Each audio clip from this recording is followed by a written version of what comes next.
Welcome to Primal Foundations podcast. I'm your host, Tony Pascola.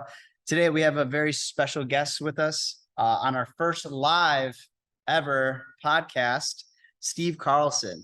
Steve is a strength coach with over a decade of training experience and over 2 decades of martial arts experience. Steve is a kettlebell level 2 and body weight instructor for StrongFirst and holds a NASM CPT certificate and is also an avid comic book fan. Steve, Yes. welcome to the first ever live podcast. Well, thank you for having me. It's fun. It's exciting. I appreciate it. You coming in. Yeah. We are at Shift Performance right now in Chicago, one of the kind of main kettlebell gyms in the city. And I wanted to talk to you about a couple different topics. One, first and foremost, how did you get into kettlebells? How did you get into strength training? What was your avenue that you took? Yeah, totally. My first kind of forte into fitness started with a lot of people in sports. I started wrestling when I was about 4 years old, I think. My grandpa was the head coach of the kids club program. My dad, my uncle coached. So I got into wrestling right away, and that was kind of my big base foundation for strength training for fitness and everything like that. After that, in high school, continued that, started with other sports, football, golf, track, and kind of just spread out. And then after high school, I was like, what am I going to do? I don't know. Am I going to wrestle in college? Am I going to do this, that, or the other? I decided I was done competitive sports. Went to college, didn't do anything for the first year. And then gradually was okay, I need something. Got back into jiu-jitsu, martial arts, Muay Thai, all of that, trained for that. Then after college was kind of done with that. I was what am I going to do for my training for my day-to-day? And that was when strength training really kind of took hold of me. I was this is what I've been missing throughout all of my athletics, just through my daily life. And that was kind of where my love for fitness and really came through, was as I was leaving the competitive side of sports and going more into just adulthood and just day-to-day fitness. That was when okay, the kettlebell specifically in strength training was a regimented and systematic progression of strength, and actually working towards something was kind of what drew me into focused strength training, other than just going in there lifting to get big or for sweating or for whatever other reason. But actual focused strength training is what was built off of the progression from sports, and that's what kind of got me into strength training as a whole. No. And then what made you kind of take this avenue towards specifically kettlebells? That was the TSC, the Tactile Strength Challenge. I was working at a gym, and another trainer colleague of mine was hey, this gym that's by me, they have this competition. You should do it. Do not know, the TSC is a competition of a 1 rep max deadlift, a max rep pull-up, and then a 5-minute kettlebell snatch test. At the time, I had never done a kettlebell snatch ever. So in the process of training for that, I'd done deadlifts, I'd done pull-ups. Those were kind of staples of my training, but I hadn't really done a ton of kettlebell work. And then I taught myself how to do the kettlebell snatch. And I went through that snatch test, which I'm very proud to say, my first ever snatch test, I got 101, broke the 100 rep barrier with the 24K. Nice. Those of you that know, you know. If you know, you know. But that process of big combination of strength, skill, endurance, kind of all of those things combined into the kettlebell snatch, and the necessity to learn. I couldn't just pick it up and do it.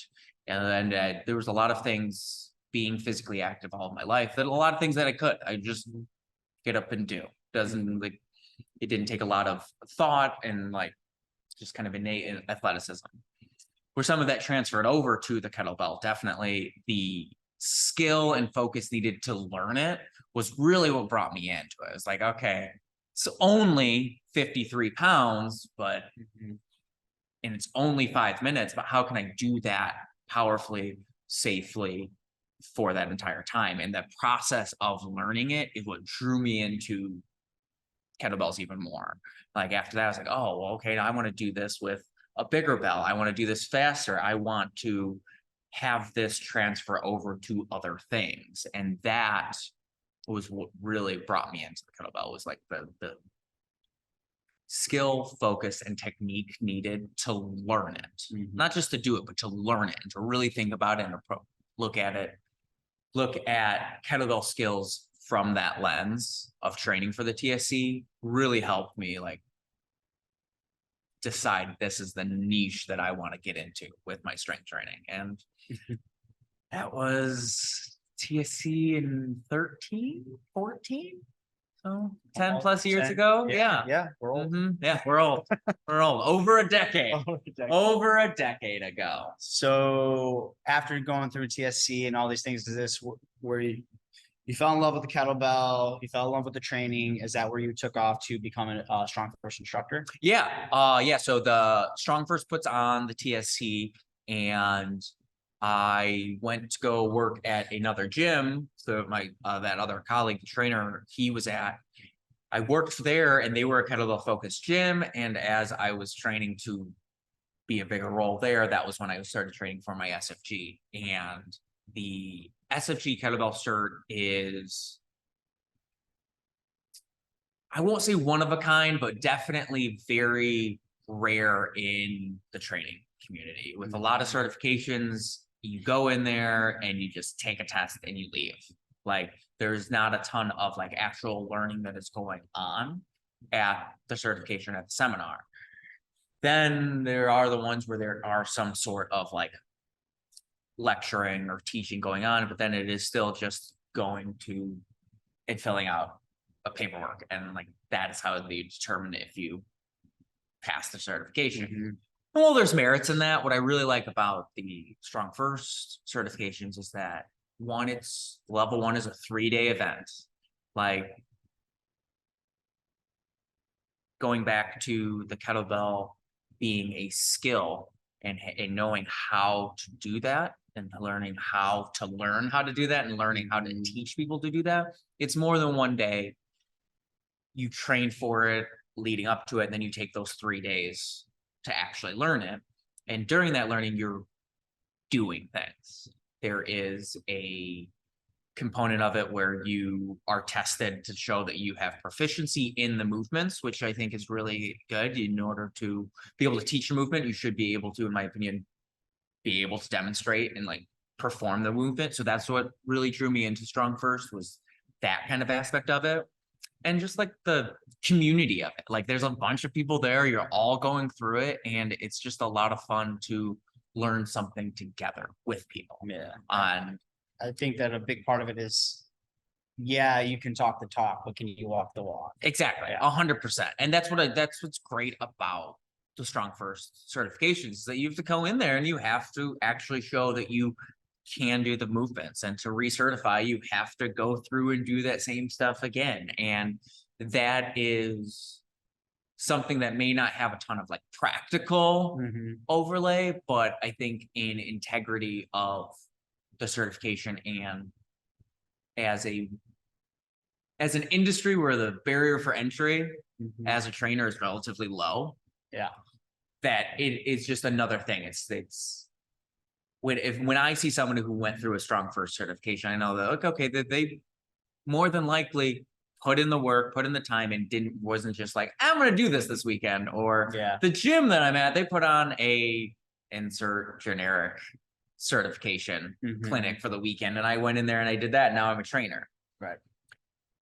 That's just one facet of what I consider a trainer and a good coach. But having to walk the walk is a big thing that I really enjoy about StrongFirst, and what led me down that path. And I want to get into your training philosophy in terms of your clients, yourself, but take a step back. I don't want to bring this up, but graduation workout. Oh, grab workout. How was the graduation? And explain for people that don't know if you're doing SFG1, what's the graduation workout? Yeah. So again, going back to like, you got to be able to walk the walk and talk the talk, is at the end of this 3 days, you're there for 8+ hours each one of those days, doing multiple workouts in the day while learning and coaching. At the very end of that, they're like, okay, you did it. You passed. You're a StrongFirst SFG1 trainer. Grab some bells and let's go. And for ours, if I remember correctly, it was, all right, we're going to do 2-1-3, 2 cleans, 1 press, 3 squats. And that was all they said. They didn't say for rounds. They didn't say for time or anything. We just went. Don't know how many rounds of 2 cleans, 1 press, 3 squats I did. But there were the first one I went to, I think we had 2 teams or 4 teams of level 1, which each team about 20 people on it, and like 2 or 3 teams of level 2, each team about 20 people on it. So we had roughly 200 people, 100, 200 people in there, all going through there all at the same time, cleaning and pressing bells. And it's just fun.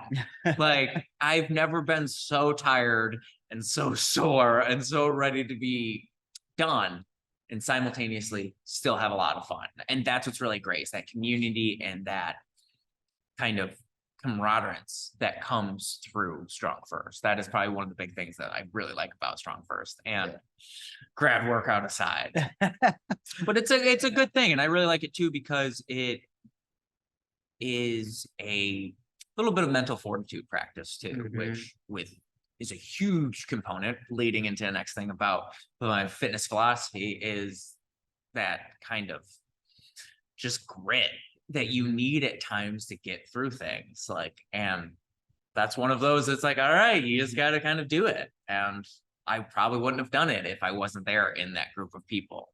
And it's that's special too, to be able to have that. Now, if clients come to you, let's talk, giving them what, not necessarily what they want, but what they need.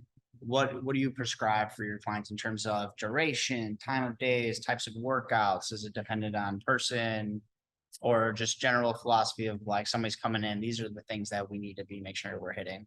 Totally.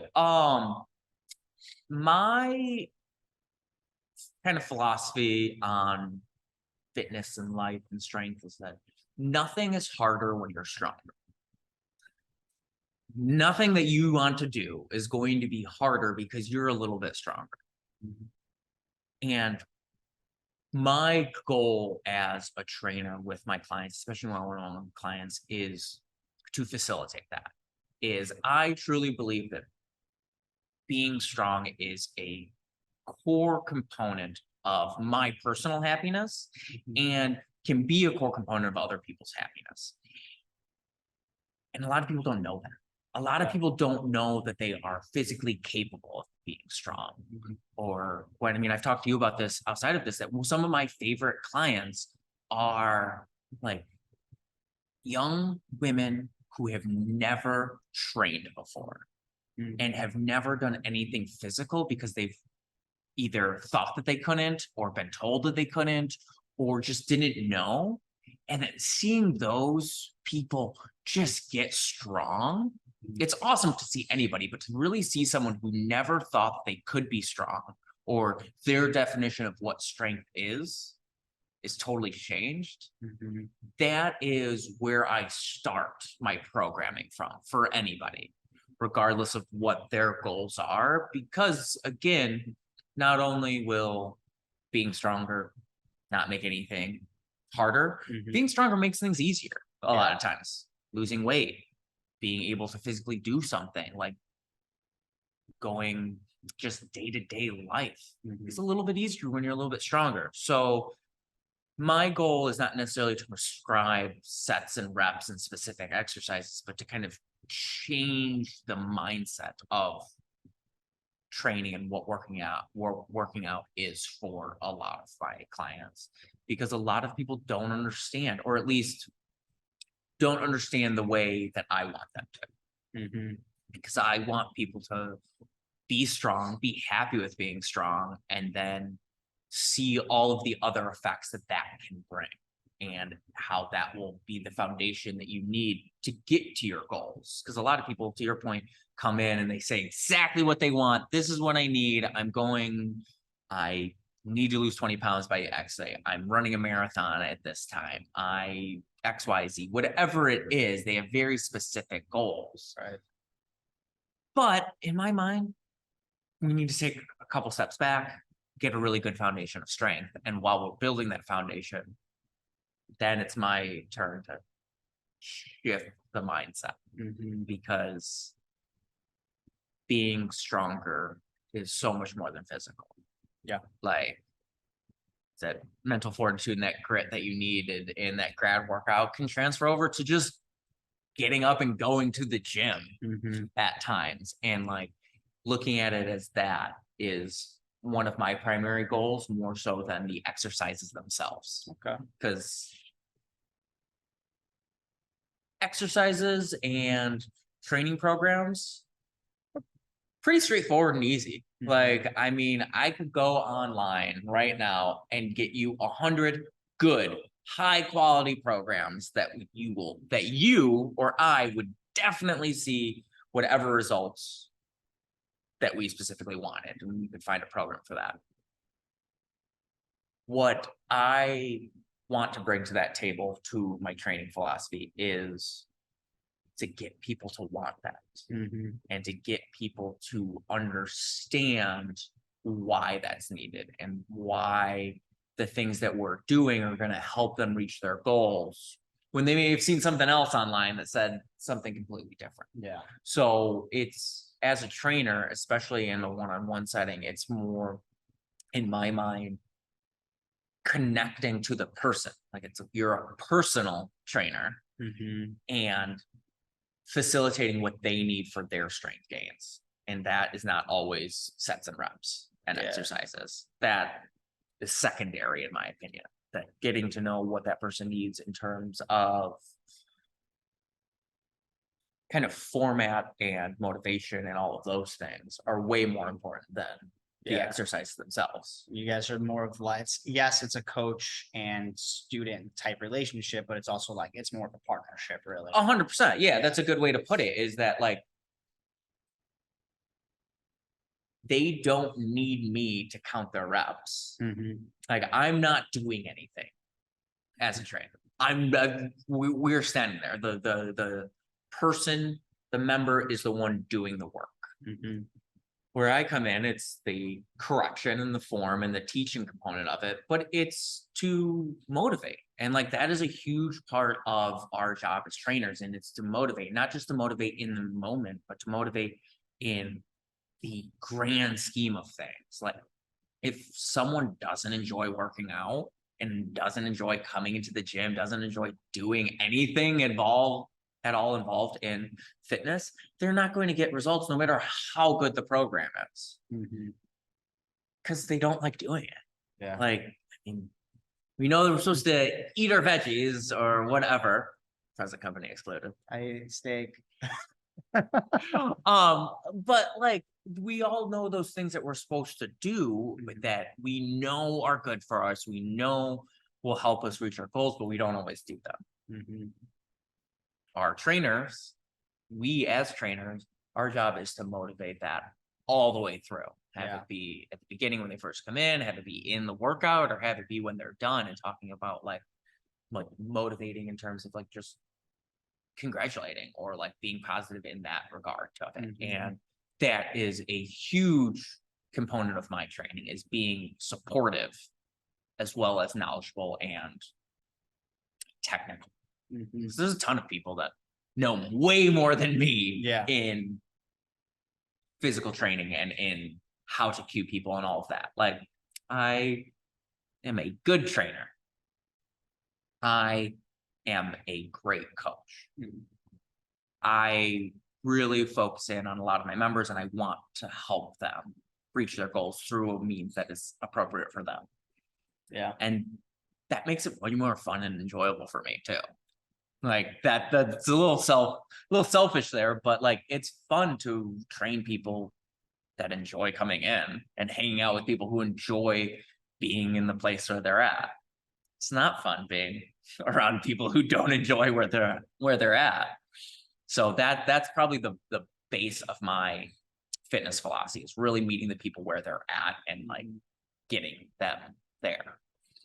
Now, to dive deeper into that, pick up something heavy and do it a relatively few amount of times, but really heavy, going into the sets and reps. And that's the simplest thing to describe my training, is that picking up heavy things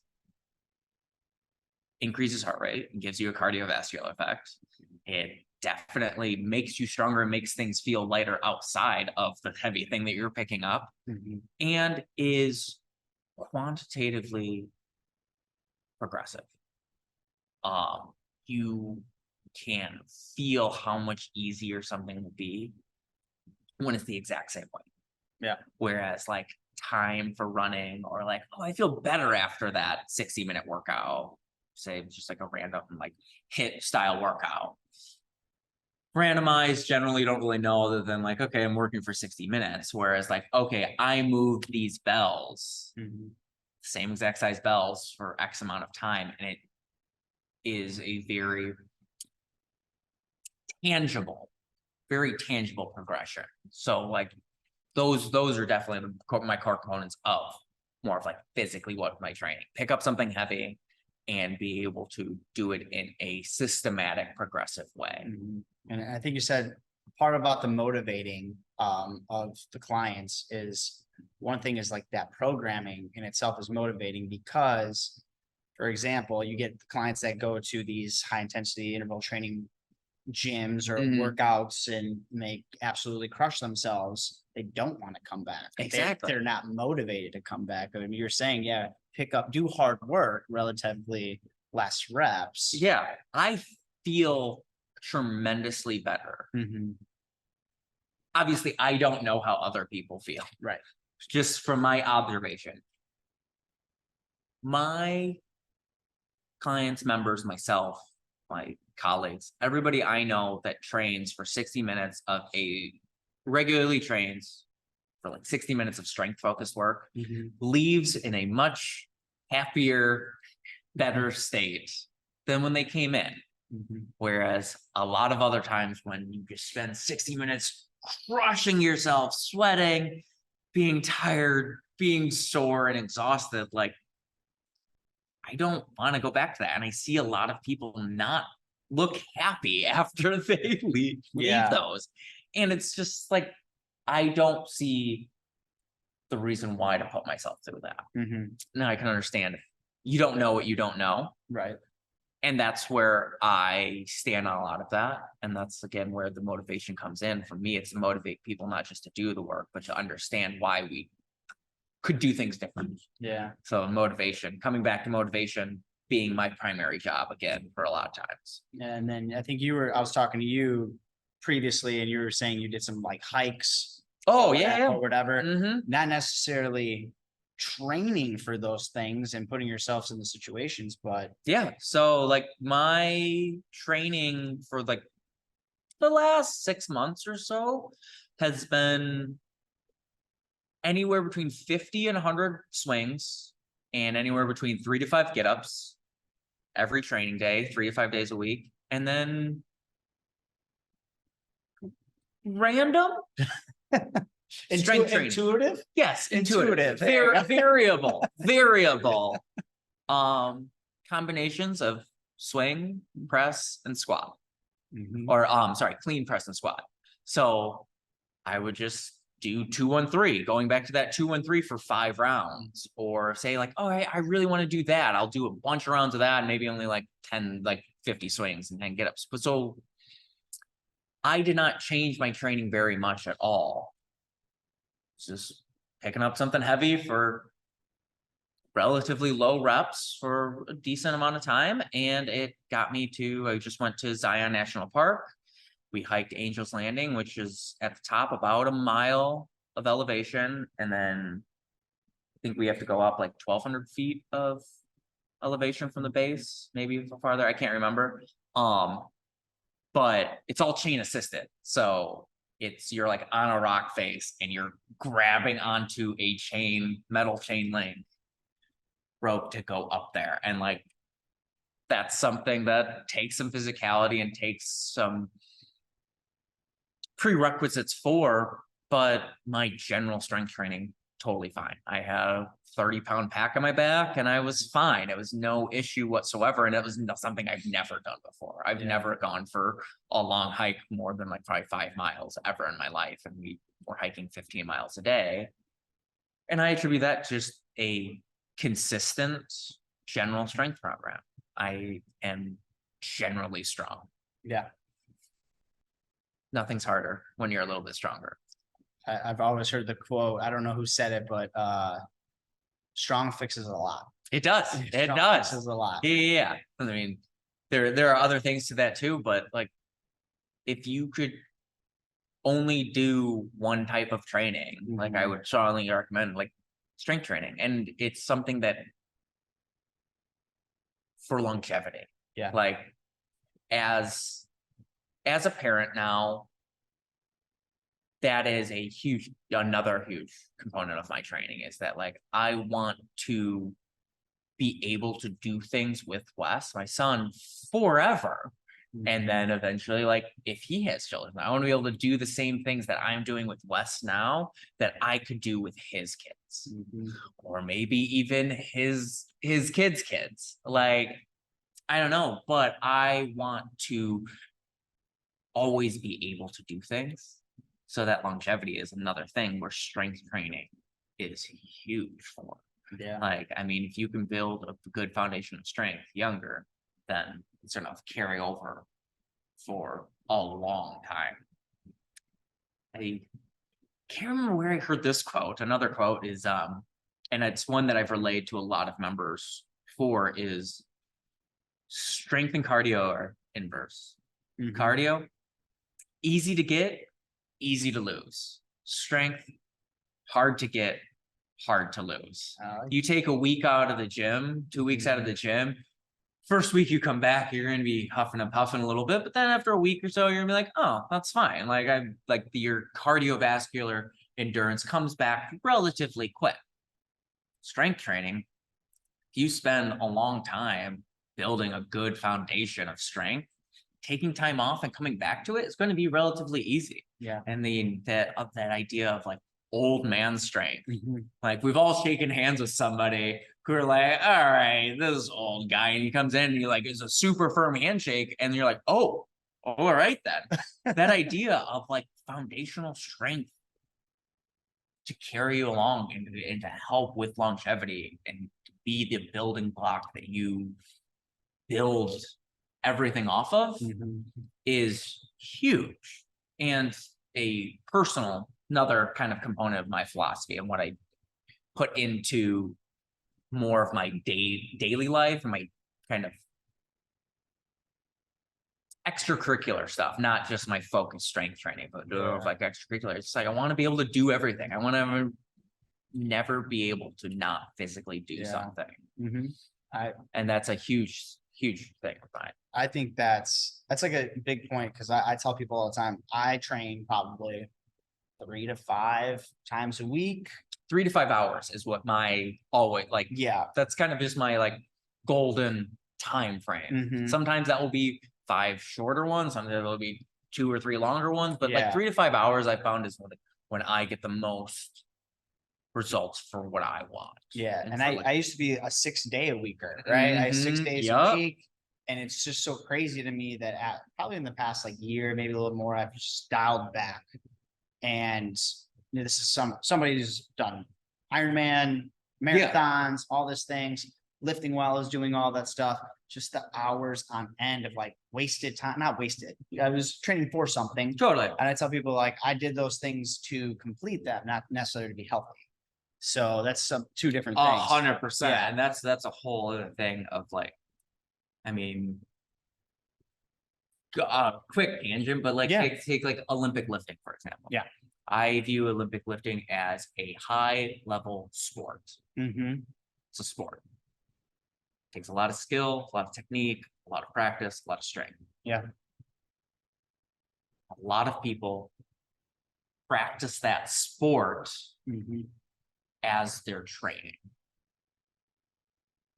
Don't see a lot of people going and like strap up football pads or even go on a basketball court for a full 60 minutes of basketball. I mean, that is more common, but let's say like the use of football, for example, when people strapping up and playing football as their primary fitness and primary training, whereas Olympic lifting, there's that. You're doing it to complete it, and it's something that's really good to do as a sport and to complete it. Yeah. Ironman, something like that. Less so for a day-to-day. Yeah. And a lot of people I've noticed seem to like interchange those two of like the training for every day means making every day a training day. And that is the philosophy that I don't necessarily like. Yeah. To your point of like, you gotta have time outside of the gym, and you don't need to spend that much time into the gym. I mean, I'm talking 15-hour bike rides. You're going, running for 18 miles, which again, there's that fortitude. There's that, like, I felt really good when I was doing those things in terms of like, wow, like if I get stranded somewhere, I could go. Yeah, the fact that you could. I could do it, but that's a lot of hours. I'm putting a lot into the bucket, and I'm not getting a lot of return back. And what it was coming to. But now that I'm doing 3 to 5 sessions a week, and again, yeah, they variable in the times, I'm stronger than I've ever been, and I work out less. Totally. What the heck? Recovery. Yes. Recovery is such a huge component, especially with strength training. Yeah. Like strength training is very taxing.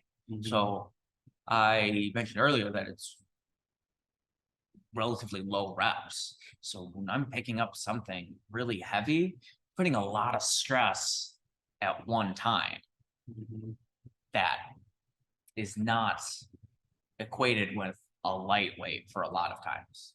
Like they are not the same in terms of how they affect our body, how we have to recover from them, how the benefits we get from them, they're very different. So how do I want to phrase this? Even if you do a bad job, we'll edit it. I know, that's why I was like, yeah, I have that going for me as well. Even though I was like, so far. I lost my train of thought. No. Totally lost my train of thought. We can get back to it.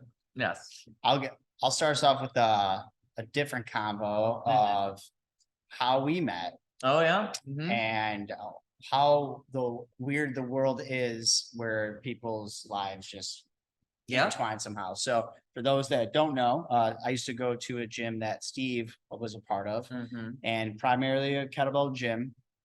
And this is where I was at Monkey Bar. Did you remember this Monkey Bar Gym, Chicago? So I never trained there. Yeah, it was in the South Loop. It was good. It was my first introduction to kettlebells, and it was great. I loved it. And then they closed down, looking for a new place. Came up to CPG, Chicago Primal Gym, went there, hanging and banging and bells. Awesome. And then we find out that we both wrestled. Yep. So then we always had talking points about wrestling. I went to Montini, you went to Dakota. Yeah. So small little 1A. My graduating class had like 70 kids in it. And my head coach, Coach Elver, bless his heart,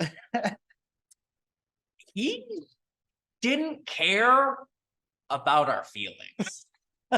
So he would regularly, this is the early 2000s. It's a little different back then. He would regularly take this small, we had maybe 20 kids on our entire team, bring us in 3 hours outside of the city, bring us into Chicago and go against Montini, one of the top rated schools in the state for wrestling, or Carl Sandburg or other much larger schools, and we would wrestle them and usually limp home, but it was always fun. And it was great. So I don't think we ever wrestled.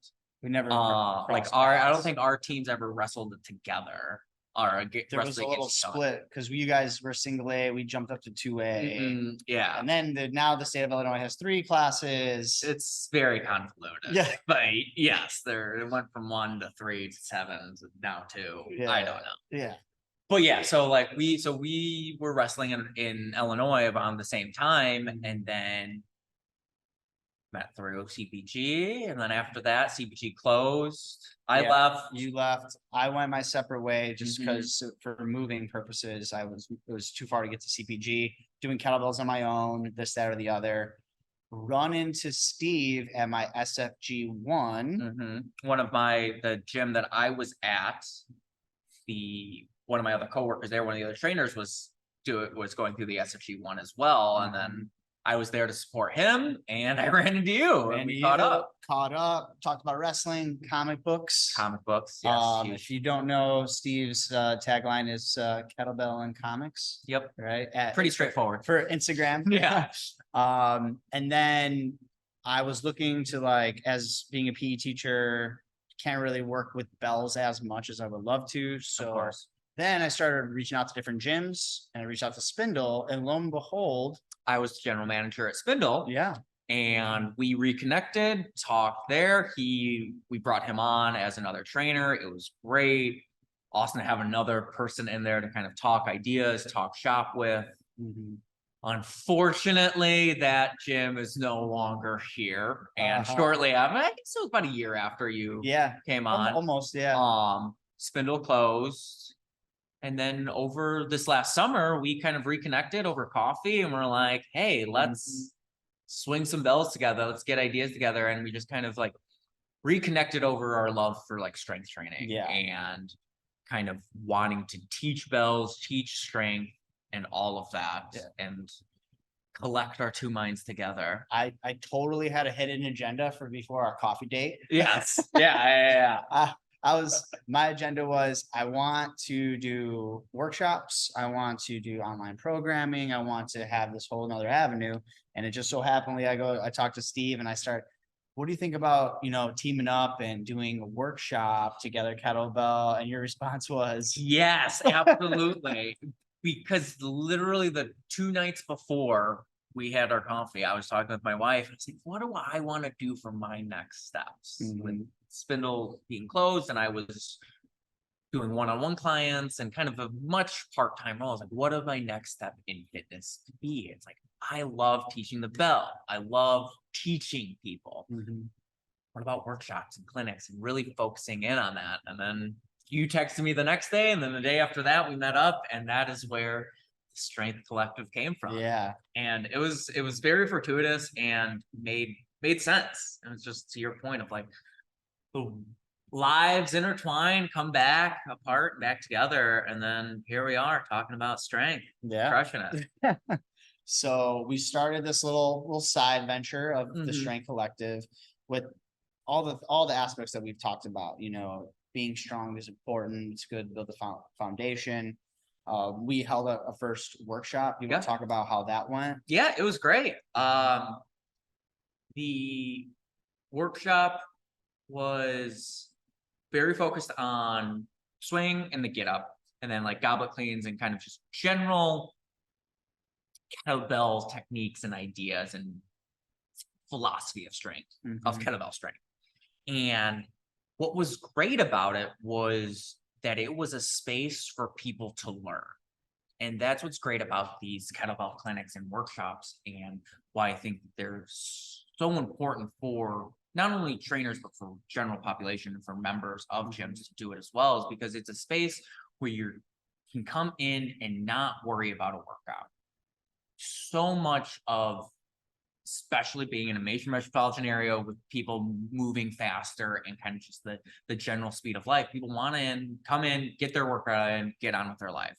Especially when we talk about, hey, you only need 3 to 5 hours, get out of the gym, that sometimes people will just do the reps and not focus in as much on it because they don't feel like they have the time to do it. Having that clinic and having that space and time just to be like, hey, we're going to spend an hour here really diving into your deadlift into your tension, into your swing, into the float of it, and all of those components of swing, and not feel pressure to give the members a workout, to get them tired, to give them what they want, because what they want is now, in this case, to learn the kettlebell. Yeah. So it sets those expectations so much better. And that is one of the huge things that I liked about it, is that we had a relatively small turnout, but everybody was focused and it was great. We got to see vast improvement because that's what they were working on. They were working on getting better, not on getting sweaty. Yeah. And that was huge. And when you're in an environment, it's like, I want to do one-on-one with a trainer to get, even if I want to do these types of things, like get better at this technique, you're by yourself, you're kind of just a little lonely. It's just you and the other person. Yeah. You just have one person staring at you for 60 minutes. Like, I know that's literally what I get paid to do, but it's not always fun. Yeah. And in the group environment, like, there were times when it was just like two members, no training background or whatever, just helping each other out, just talking and kind of being like, well, it didn't look like you were driving your hips back enough. And like, even if they don't know exactly, like they have a general idea because they are in that mindset of learning. Yeah. So they can convey those ideas a little bit better and in a much lower stakes. Yeah. It's another thing, kind of a little off topic, but that we run into as trainers is we were put up on a pedestal by members a lot, like always being on it for our diet, our training, everything, being bright-eyed and bushy-tailed at 6 a.m. Nobody's happy at 6 a.m. I'm just telling you that right now. If your trainer's happy at 6 a.m., they aren't happy at 6 a.m. If I have coffee, I'm happy. That's the main one. If there's coffee or espresso involved, you got a good tone. Totally. Yeah. But with the clinic, like in working with another member, somebody who is quote unquote equal of skill level, it kind of takes things down a little bit in intensity. And in learning, sometimes you don't always need to be intense, and you don't need that, oh man, if I don't do it right, everything's gonna go wrong. It kind of brings some levity to it. And we did a little pat on our own back. We focused on keeping that energy light. And like, learning should be fun, and kettlebell movements should be fun. And like, we were laughing, talking about butt loads and other technical units of measurement. And it was just a blast because we got to have people come in expecting to learn, not expecting to work out and hoping to learn. Yes. It was the inverse of that. I think everybody left. We even stayed a little longer. Yeah. To give people the opportunity to like work out and everything. And everybody was like, all right, I gotta leave. Like, we've gone out longer, and it was enough. And that goes to show that giving people the opportunity to redefine what they think they want is key. Like, people want, like, you as trainers, you always like give them what they need, not what they want. Yeah. A lot of times they're the same things, they just don't know what that is, or they think what they want is different than what we're telling them they need. When it's really the same thing, it's just farther down the line to get to what they want. They just have to do that. So creating a space and a time in a clinic to do that, to learn, set us up for success with that. And that was what was great about the clinic. And I'm excited for another one. Yeah, that's just like you can just see they all got better at everything. The goblet squat, the get-ups were huge, like night and day. Yeah, and it makes it more enjoyable for us and more rewarding for us when we get to actually see that. Like, in one session, we got to see tangible proof that they got better. Yes. And that's outside of the weight that they used or anything like that, just some pure technique or how they're moving. No clock. Yeah, exactly. No timing, no, nothing like that. Just like in terms of quality. And that's huge. And that's something that can be overlooked sometimes with strength training. Yeah. Is that like, oh, you got the weight up. Exactly. Yeah. I did it. Did you? And there's times, like, I mean, on game day, like on competition, when the goal is to pick up the weight in any way possible, yeah, pick it up. It's not our goal here. Sure. This is when I was talking to Brett Jones this morning, we were talking about it. Training is different than testing. Totally, 100%, 100%. And like so often in training programs, you'll see regular and consistent testing or like driving, and like they'll bring up the work capacity to get someone sweaty, tired, sore, because that is a sensation that we know and we can connect the dots. And we're like, okay, I worked out hard. When I work out hard, I get sore. So therefore, I have to get sore in order for my workout to be good. Right. And we get fall into that loop a lot, and we forget the quality of it, or that good is not just has multiple meanings. Yeah, it's funny because I want to say a Pavel Satsuin quote. He mentioned something like, if you ask people that are not from like North America and in a different country, they say, how do you say working out in your language? There's no translation for it. They don't know. Like training, there's usually typically like training, but workout, that whole term, it escapes a bunch of other, like, what are you talking about? Yeah, the idea of like working out to work out. Yes. Yeah. And even as a fitness professional, I don't love working out. I enjoy the results that working out does, and the freedom and longevity that working out gives me. Yeah. And I enjoy at times like being a little sore, being tired, or like getting after it and workout, but it's not a primary enjoyment. Yeah. I get way more enjoyment about being able to climb a mountain, being able to run around with my son. I'd be able to get up and go and do anything I want. Pickleball. I have never played pickleball. Pickleball's great. So everybody says. It's another thing. I'm letting it. What it's coast. A fad? It's a fad. I'm letting it coast into the what are your ideas on badminton? I love badminton. I played all day. He's a PE teacher. Of course he does. That's Step the up. only time I've ever played badminton was in PE class in junior high. Wait, but how was the PE teacher? Memorable. Were they really amazing? No. Oh, I always get like, yeah, the PE teacher, man, he's just amazing. Like him or her, it doesn't matter. They'll be like, yeah, they're just really good at badminton, because you just can get very good at badminton if you just play it all day. My PE teacher was the football coach / health teacher / did not want to be there for any other reason than to coach football. Gotcha. So that was our roll PE out the teacher. Balls. Pretty much. Yeah. Like Seth and he was like, I'm just here until football practice. Like that was it, or at least that was the energy that I got. Yeah. I didn't outright say it, but you knew. Yeah. Unspoken. Yeah. It was unspoken. Yeah. So no badminton. No Okay, badminton. I don't have I have no emotional attachment. Okay. Fair. Pickleball, I'm just like, it's fun. Nah.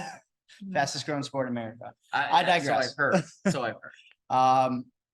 Last thing I would talk about the workshops is one thing that I didn't think that was going to happen that actually did happen was not only did I learn from you, you're giving different coaching cues and actually techniques that we didn't even talk about. Oh yeah. Prior. So I'm like, oh, that's interesting. I'm gonna use that. I like that. And now people in the class are hearing different things. Some people may have connected with it or not, but that one different thing, that one person is like, oh, I get that. So they'll hear it every day in the class, but then like somebody says it just a different way. They're like, I get that. 100%. Yeah. And that's why it's so crucial to have two different people there. Like drive your hips backwards, push your butt to the wall. Yeah. Saying the same thing. Yeah. But how we say them and how it's delivered and everything like that can totally change how somebody takes it in and how they comprehend it. And that is something that you can't change up when you're by yourself. You can say different cues. Yeah. but you have so many experiences and everything that lead to how you say something. Yeah. That I will never be able to recreate how you say it. Yeah. Even if it's a word for word the same thing, but just like the candor and the tempo that you say it was going to be different than the way I say it. So it's going to have different meanings and different ideas behind it. So that's why it's great, to your point, having two different people and being able to teach different people different ways. Yeah. That's great. And then learn something too. I mean, that was something great. We were there teaching people stuff and you learned a drill. Yeah. Well, I also learned a drill from a client. Yeah, exactly. So if you want to do get ups and this is the drill that I used and we've all seen it, is where somebody puts their foot next to their other foot as they're hip rolling. They have a block there so they can go up, pushing the foot. Yeah. And they're using the wall. Nobody told them to do it. They just started doing it. And I was like, wow, that makes sense. That makes sense. You know, like, why don't we just do that? And that way you don't need a partner. We get more reps. Totally. So I was like, oh, like I walked away not only just happy that everybody got better, but I was like, I learned stuff that day. Totally. Yeah. I mean, that's going back to the SFGs. Like I try to assist every chance that I get at the level 1 or level 2 certifications for that exact reason. Like just hearing that camaraderie that I talked about during the grad workout. Yeah.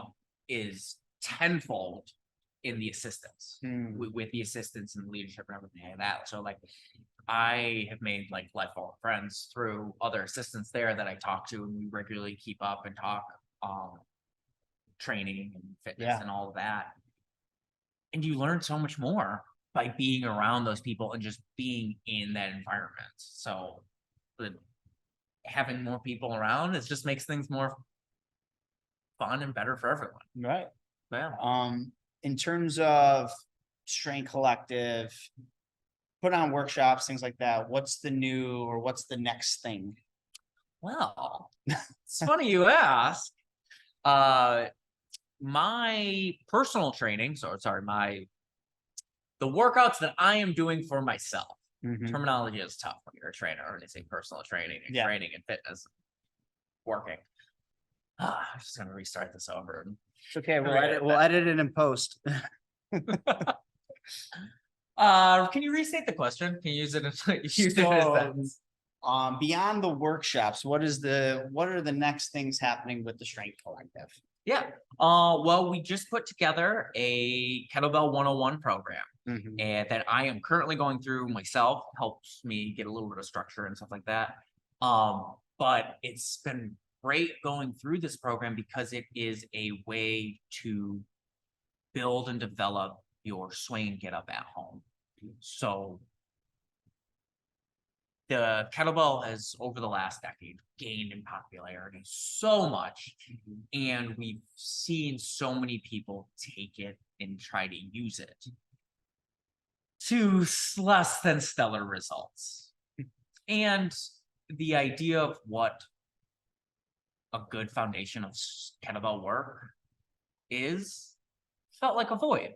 So putting in this kettlebell 101 program, it teaches you kettlebell swing, the one hand swing, get up, goblet clean, and just kind of the general philosophies of kettlebell strength training. And that is what we're working on and what I'm really excited about, because it gets that idea of teaching to the masses and in a remote format of it. And again, getting people in the right mindset with that, like as we do with the clinics, is going to be great to help them with their progress and with their strength gains. And in terms of that, where do you see fitness going right now in terms of we were locked down at one point, we were at home, gyms open, gyms closed, like where do you see that general fitness being done at home, personal training, boutiques? I think with COVID and the sheltering in place and a lot of that, it really split people. I feel like it split people into the group of like, oh, why did I ever go to a gym? Why did I ever leave my house to get a workout in? I have dumbbells. I have all this equipment. There's always been equipment and large pieces of equipment that have been marketed and readily available for at home. And you saw a part of the population be like, oh, I'm actually going to use that now. Like all of this gym equipment is not just a hanger anymore. Right. And you saw a large amount of people do that. And I feel like there's going to be a part of the population that's just the new norm. Like, all right, it makes sense. I work from home, I have kids, the times don't work out or whatever. So I think there's a large portion that is like very much independent. Like I'm going to do this whenever I can. And it's on my dime or my time, I should say. Yeah. And then there is the other side of like, oh my God, I need to be around people again. Yeah. So I think that whereas before is like these peaks of these little blips of boutique gyms and like community focused gyms were a rarity. I don't know if they will increase in like frequency very often, but I could see more and more people going to those now because we've spent the last couple of years being a little bit more excluded and being away from people, that the idea of a community and like training with other people is such a huge appeal. Yeah. In the similar way of like people are like, I don't want to train with anybody else. I'm just going to be at home. And then there's always going to be that group that's in a big box gym. Yeah. But I think it really more of solidified where people want to go.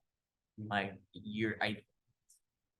we may get less of like the yo-yoing of like people working out at home and then going to like a boutique gym, then going to like a box gym and like doing a lot of that. I think now it's a little bit more defined about what you're getting from all of those. So people are more well informed of what they want. Yeah. I mean, there's like you were talking about earlier, like there's a program for everything, right? Oh yeah, There's a exactly. program for everything. Just kind of finding your path, your niche of what you like to do is the big one, right? And just and I would say too that finding out what you need. Like, do you need a program, or do you need accountability, or do you need a trainer, or do you need the space? Like, I would say fitness may change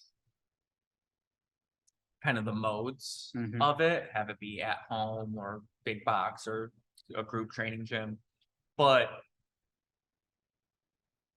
we are satisfying a need for people as trainers.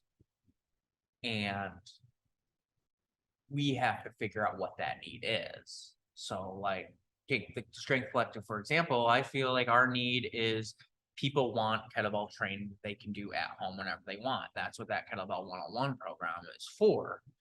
They also have a need to learn how to really use that. And that need can be filled with the clinics. If somebody needs to regularly work out with a group of people and have a trainer there all the time, then we can't satisfy those needs. Yeah. But those needs are always going to be there, and there's going to be a space for that. And now I think people are more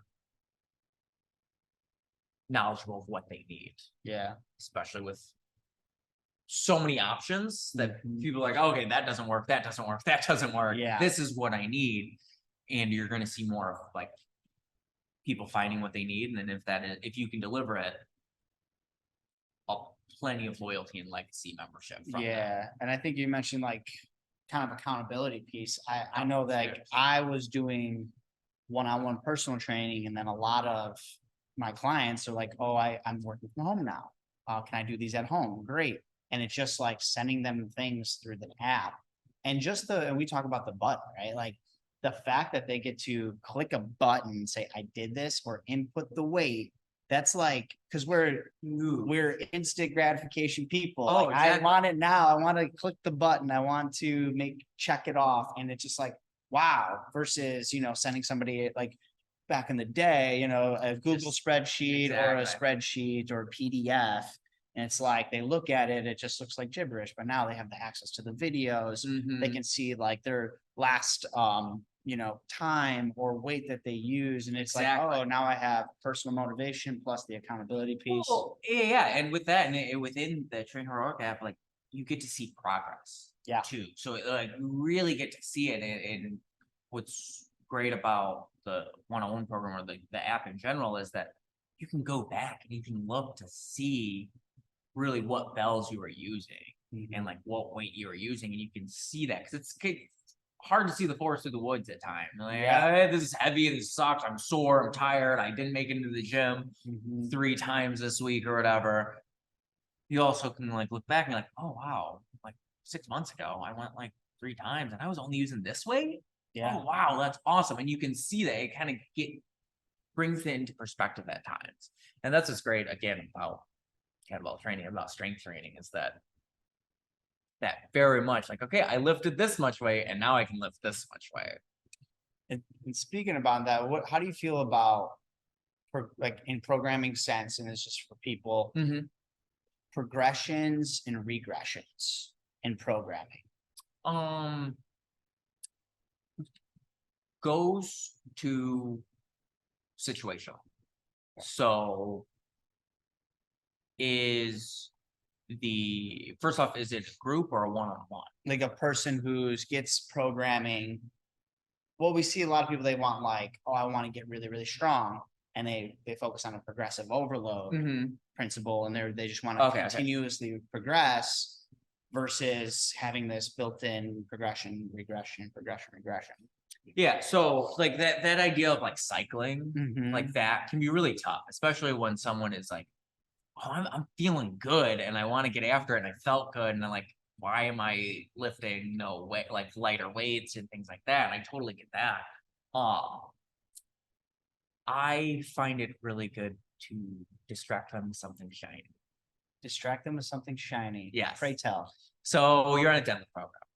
Let's take a 12-week deadlift program. You have a big, huge kind of baseline testing at the beginning, really heavy, get to see what they're at. And then at the end of it, you test again and they're like, oh, wow, I'm so much stronger, but I still had more in the tank. I need to do something else. After that 12 weeks, then they need time to recover. They just spent 12 weeks deadlifting. Doesn't matter how good they feel, they need time off. Do 4 weeks of like, we're going to press really heavy. Yeah. Or we're going to do something totally left field that you haven't been necessarily working on, but is fun, is engaging, gives you something to compare back to before have it be like, say, pressing, for example. Pressing is what I regularly put in my deloads for deadlift, because it is one where it's really hard. Yeah. Like pressing really heavy stuff overhead is taxing, but not super taxing on the posterior chain in the same way that the deadlift is. So, and you can put it in there 4 weeks. We're going to have 4 weeks, training 3 days a week. We're going to have one heavy press day every week with a little bit of like accessory work for your deadlift. In that 4-week span, they still got to do something heavy. They still got to progress forward and see that progression forward, and not just be like, oh, well, I understand this is part of the process, but I don't want to deadlift 135 for set of 10 or 15. So I like to distract them with something shiny and have it be pressing, or sometimes I've done it way left field of like, oh, we're going to do a rowing 500-meter row progression or something like that, and like go like totally shift it to like more cardio focus for that little bit, to just get them out of that mindset and get them out of that wanting to really lift something heavy, because it's hard to constantly talk someone out of that. Even if like, man, they could definitely use a deload week or a deload month or something like that. Distract them with something shiny. And then typically when they get back, we're like, oh, we're going to get back to deadlifts. What do you typically see? That they're ready to go. They're engaged because they haven't been able to do it. They haven't been bored with it. All of those, like we'll just keep the deadlift, for example. The deadlift is one of those movements that deceptively easy. Like you can learn a deadlift pretty well, and we can teach it pretty well, and you can get relatively strong, relatively fast in a deadlift. But to keep going on it, assuming that you really have to focus in, you have to make sure, especially when you're getting up to that like double to 3 times body weight levels, like you have to be dialed in. You kind of lose some of that focus and technique when you're doing it week after week after week. Yeah. Taking that time off, like, oh man, I haven't done this in a little bit. We haven't lost any strength or technique. We just have lost focus. So now we have to regain that focus to it. So I see that a lot, is that people kind of like have a respect for the weight and like the movements a little bit more after taking a step away. Yeah. Because they're like, okay, I haven't done this in a bit. Let's think about it. Yeah. And then they'll like, or they'll do the first set and be like, that did not feel right. And then they'll be like, okay, I need to focus. And then you see just increase in productivity. Yeah. Like you'll see them like, oh, I haven't deadlifted in a month. There's no way that this is going to go up or anything like that. I'm not pulling it off the floor today. Yeah, exactly. Yeah. And it's like 75 to 85% of what they worked up to at the end of that 12-week program. And it felt easier. Yeah. So you see a lot of that too, of that like recoveries, that strength. Hard to get, hard to lose. You're not going to lose it. Yeah. In a short period of time off, you're just going to give yourself more recovery time. Yeah. And that's fun to see. Another fun thing, like subverting expectations of members is always fun. When I did the barbell with Fabio, StrongFirst master instructor, like he was talking about like, okay, like when you hit this plateau or you're at the end of your 8 weeks or 12 weeks or whatever, he's just like, you know what I do? I'll take a step back, 75%, 65, 75%, and I'll just hit singles. And I'm like, and I'm listening to it, and I'm like, how many singles? And he's like, I might do 10 singles. 5 to 10, yeah. Yeah. And he goes, that's what I do. And I'm like, thinking in my head, I'm like, well, he's not really going to get stronger that way. But he's like, no, it's not about that. It's about, he goes, get under the bar and do 10 reps, right? How many times did you set up? And I'm like, 1 time. He goes, exactly. He goes, if you get under the bar 10 times, how many times you set up? I'm like, 10 times. He goes, so that means times 10, you've gotten this many more chances to set up, set your feet, get your shoulder blades tucked on the bench press. And now you're learning just the beginning of the rep. And he goes, how focused are you on 1 rep? And I go, shit, I'm focused every single time. He goes, exactly. Versus if I'm doing 10 reps, I might be focused on maybe a couple of them. Totally. Yeah. 100%. Yeah. And then you take into another big thing that I think about it is like neurologically what's happening. So when we go through something, it's not just our muscle. Let's take a bicep curl. Super simple, straightforward, single point. It's not just my bicep tightening. Yeah. It is my brain sending an impulse through my entire nervous system to here and go through that. That process can be primed and practiced as well. Like that idea of like muscle memory and like learning how to do something. You aren't thinking about the exact movements. Your brain is thinking about the neurological pathways that it takes to get there. So doing those singles, you are practicing in that, and then add in the extra focus of it. You're just practicing that so you can get reps and you can get better without using heavy weights, without doing that sort of things. You're priming in other parts of the system. Yeah. Like strength training is not just the muscular system. It's so much more than that. That's why it's great. Awesome. So we got comic books, Boom. wrestler, strength collective, anything else that is in the future for Steve Carlson?